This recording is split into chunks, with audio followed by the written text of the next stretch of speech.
Saya ingin mengatakan bahwa hal-hal yang menyangkut pakaian itu adalah budaya. Jadi ketika Islam mengatur pakaian, itu mengatur budaya. Pakaiannya orang Saudi tidak sama dengan pakaiannya orang Indonesia. Jadi jangan mengatakan orang pakai sarung itu bid'ah. Iya kan, pakai celana itu bid'ah. Lalu dari ini mantasyabbaha biqaumin fahuwa minhum dan sebagainya menjadi masalah. Lalu kemudian dalam Al-Quran gimana? Yuk kita ikuti dalam Al-Quran perintahnya apa? Waliyadribna bihumurihinna aw jalabibihina ila juyubihinna wala yubdina zinatahunna illa libu'udatina wa abna'i bu'udatina wa abna'ihina dan seterusnya itu. Jadi situ yang ditutupi apa? Ila juyubihinna waliyadribna bihumurihinna ila juyubihinna. Juyub itu jamak jaibun. Itu bukan kantong, ya memang bahasa Arabnya jaibun itu kantong, tapi juyub dalam tubuh wanita itu artinya lekukan tubuh yang seksi, dua dada, di ketiak, di bokong, ya kan, di betis ya, di belakang ini kan sangat menarik sekali itu melihat itu. Nah itu disuruh ditutup, bukan mukanya yang ditutup, adalah bagian-bagian yang merangsang itu yang ditutup.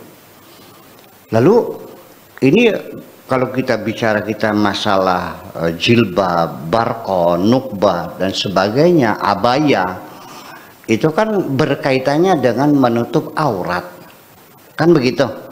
Nih, menutup aurat. Jadi perempuan itu seluruh tubuhnya adalah aurat. Ini teori fikih, kecuali muka dan telapak tangan. Itu pun kita boleh melihat muka perempuan kalau kita ingin melamar dan pasti akan melamar. Bayangkan, sangat terbatas sekali. Jadi artinya tidak boleh ketemu perempuan loh.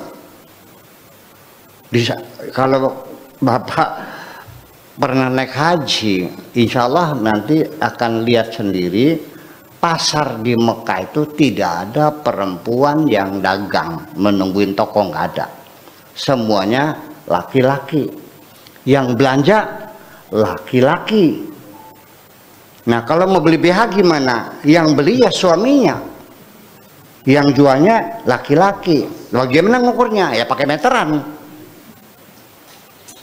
berapa senti kan gitu. Ini persoalannya. Nah aurat sendiri sesungguhnya kalau kita lihat aurat itu apa sih? Aurat tuh al-aurah lughatan itu bermakna as-sau'ah, alat kelamin. Itu yang aurat yang aslinya itu ya li yuriyahuma min sau'atihima. Itu sau'ah itu artinya alat kelaminnya. Tetapi aurat yang berkembang selanjutnya juga ada dua versi. Pertama aurat di dalam sholat, yang kedua aurat di luar sholat. Yang disepakati oleh para ulama ahli fikih yaitu aurat dalam sholat itu yang disepakati, yaitu bahwa lelaki kalau sholat harus menutup aurat. Di mana batasannya? Dari pusar sampai lutut. Kalau perempuan sekujur tubuhnya kecuali muka dan telapak tangan, selesai. Itu sudah disepakati oleh seluruh ulama Islam seluruh dunia. Itulah makna aurat di dalam sholat. Tetapi ketika aurat di luar sholat dalam bermasyarakat itu berhubungan dengan persoalan etika. Dan aurat di luar sholat itu berhubungan dengan etika dan maknanya bukan kulit. Kalau dalam sholat maknanya kulit, sekujur tubuh kecuali telapak tangan. Tetapi aurat di luar sholat adalah kelayakan yang pantas, yang tidak menggoda mata lelaki. Artinya kalau ada seseorang pakai pullover yang ketat sampai buah dadanya menonjol, pakai jeans yang ketat sampai lekukannya terlihat menghadap saya usir kok. Jangan menggoda saya dong, bunten, jangan menggoda saya. Kata dianya, kan kulitnya tertutup. Bukan persoalan kulit, ini masalahnya layak atau tidak ngadap kiai pakai celana ketat seperti itu. Jadi aurat di luar sholat itu adalah bukan kulit tapi kelayakan. Ketika istri Anda kondangan di istana dengan Bapak Jokowi, Mas harus pakai barcode ditutup semua. Ya pakailah pakaian tradisional yang layak pada zamannya. Kita lihat bahwa para ulama kiai zaman dahulu, istri mereka dulu sebelum revolusi Iran, karena jilbab ini masukkan setelah revolusi Iran. Jujur aja nih Bang. Setelah Khomeini pulang dari Perancis, dari pengasingannya, terus Raja Pahlavi itu jatuh, ya, merebak jilbab kemana-mana termasuk ke Indonesia. Nah itu dulu istri kiai pakaiannya apa? Pakaian kebesaran, yaitu pakai sinjang, ya, tapi kemudian pakai kebaya, ya, kebaya yang terbuat dari brukatnya putih. Waktu itu belum ada furing, sehingga BH-nya kelihatan nggak? BH-nya kelihatan warnanya merah, kelihatan transparan kok brukat. Kudungnya juga asal nempel, rambutnya masih kelihatan.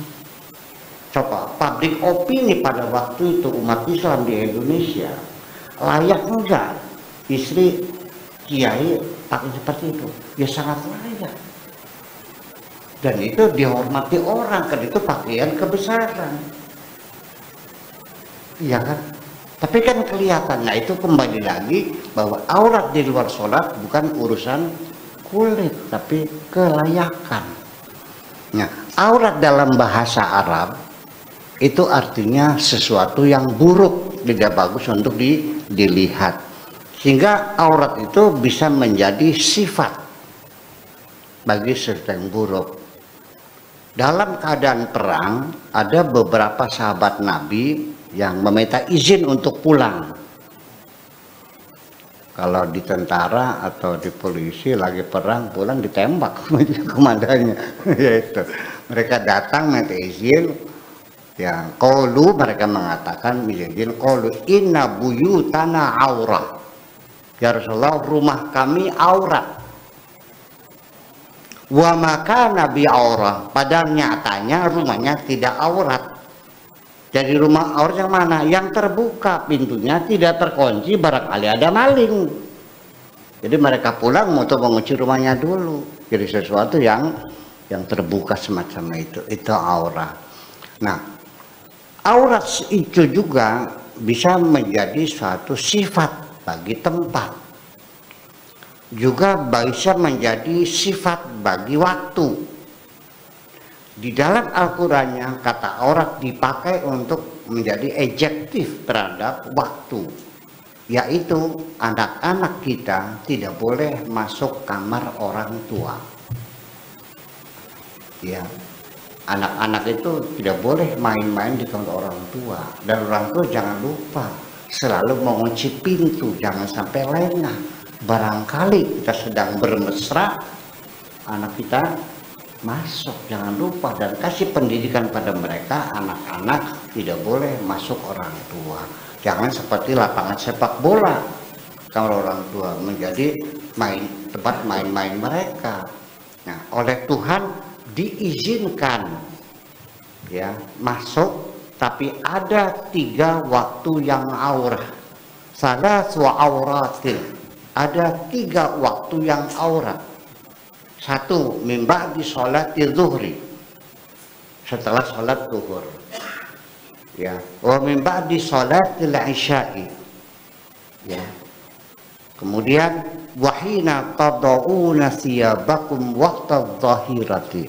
Min qabli sholati subhi, kemudian min ba'di sholatil isya'i wahina tad'una thiyabakum waqta dhahirati, yaitu di siang hari ketika orang tua sedang beristirahat dan buka baju, anak-anak tidak boleh. Salatu auratin, 3 waktu yang aurat. Jadi yang kita bahas ini apanya yang aurat itu, bisa menjadi sifat apa saja. Kemudian yang jadi masalah sendiri, sesungguhnya aurat itu ada atau tidak sih? Aurat itu adanya di kulit perempuan atau di pikiran kita? Ya, kullil mu'minina yaghdudna min absarihinna. Katakan pada orang beriman untuk memejamkan matanya, itu terjemahannya. Padahal tidak mungkin dong, masa kita harus memejamkan mata karena ada perempuan lewat? Iya. Karena absar itu sebetulnya bukan mata, itu pikiran. Basar itu lebih mananya ke pikiran. Jadi ketika melihat perempuan, tolong otakmu jangan ngeres. Itu aja kok, bukan suruh menutup mata. Yuk kita bertanya lagi, aurat itu ada atau tidak? Tidak ada. Aurat itu pada akhirnya awalnya adalah tidak ada. Dalam artian ketika bayi lahir nih, saya nanya, bapak-bapak, bayi lahir ada auratnya enggak? Harus pakai jilbab enggak? Harus pakai barko enggak?